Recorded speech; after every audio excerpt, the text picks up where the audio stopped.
நாம் வாழ்கிற இந்த உலகத்தில் பார்த்திங்கன்னா எத்தனை விதமான மனிதர்கள் இருக்காங்க இல்லையா?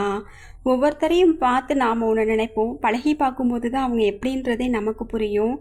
தூரத்துலேருந்து பார்க்கும்போது நல்லா தெரிகிற சில மனிதர்கள் நெருங்கி பார்க்கும்போது தான் அவங்களுடைய சுயரூபம் என்ன, அவங்க எப்படிப்பட்டவங்கன்றதே நம்ம புரிஞ்சுக்க முடியுது. அதே நேரத்தில் பல வருஷமாக நெருங்கி பழகியிருப்போம்.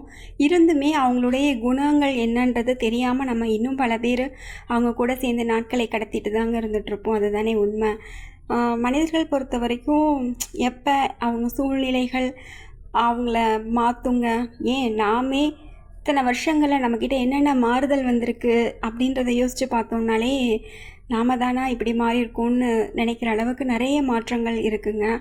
மாற்றம் ஒன்றே மாறாததுன்னு சொல்லுவாங்கள்ல, அந்த மாதிரி ஒவ்வொருத்தருக்குள்ளேயும் அது இருக்குது. அதுதான் ரியாலிட்டியும் கூட. இவங்க இப்படி தான் இருக்கணும் அப்படின்னு சொல்ல முடியாது. அவங்க சூழ்நிலைகள், அவங்க சந்தர்ப்பம், அவங்க பழகிய மனிதர்கள், அவங்க ஏற்படுத்தின காயங்கள், இந்த மாதிரி பல காரணங்கள் சொல்லிட்டு போகலாம். ஒருத்தருடைய மாற்றத்துக்கோ அவங்களுடைய நடவடிக்கை, எண்ண ஓட்டம், இந்த மாதிரி பல விஷயம் சம்மந்தப்பட்டது தாங்க. ரொம்ப ஈஸியாக சொல்லி முடிக்க முடியாது. இருந்தாலும் இவங்க இப்படி இருந்தாங்க, கடைசி வரைக்கும் என் கூட இப்படி தான் இருப்பாங்கன்னு சொல்லி யாரையுமே சொல்ல முடியாதுங்க. அது நம்மளை பெற்றவங்களாக கூட இருக்கலாம்.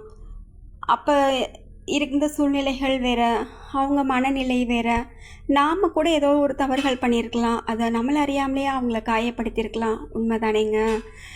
நம்ம அதை இதைன்னு யோசித்து நம்மளை குழப்பிட்டு அவங்கள ஜட்ஜ் பண்ணுறதை விட்டுட்டு எல்லாம் ஒரு நாள் சரியாயிடும் அப்படின்ற ஒரு மனநிலையோடையே கடந்து போயிட்டோன்னு வைங்களேன், அது நம்ம மன நிம்மதிக்கு ஒரு பெரிய மருந்தாக இருக்குன்றது என்னுடைய கருத்து.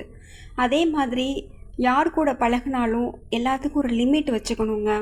லிமிட்டுக்கு மீறி நாமும் போயிடக்கூடாது, அவங்களையும் வர அலோவ் பண்ணிடக்கூடாது. சரிங்களா? அதே போல் இவங்க தான், இதுதான் நிரந்தரம், இவங்க குணம் இப்படி தான் அப்படின்னு சொல்லி நம்ம யாரையுமே ஒரு அண்டர் எஸ்டிமேட் பண்ணிடவே கூடாதுங்க. சின்ன கடுகு ஒவ்வொரு இதுக்குமே ஒவ்வொரு தனிப்பட்ட குணாபிஷேகன்றது ஒன்று இருக்கும். நம்ம அதை புரிஞ்சிக்கிறதுக்கு புரிஞ்சிருக்கலாம், இல்லை இன்னும் புரியாமல் கூட இருந்திருக்கலாம். ஒரு விஷயம் சொல்ல ஆசைப்பட்றேங்க, இதை உங்களுக்கு புரிய வைக்கிறதுக்கு. என்னான்னு பார்த்திங்கன்னா, பல வருஷம் நம்ம கூட பழகியிருப்பாங்க. அவங்க பற்றி நமக்கு தெரியாத விஷயங்கள் நிறையா இருக்கும். கொஞ்ச நாள் பழக்கத்திலேயே அவங்கள A to Z நமக்கு தெரிஞ்சிருக்கும். ஆனால் நம்ம அதை புரிஞ்சிருக்க மாட்டோம்.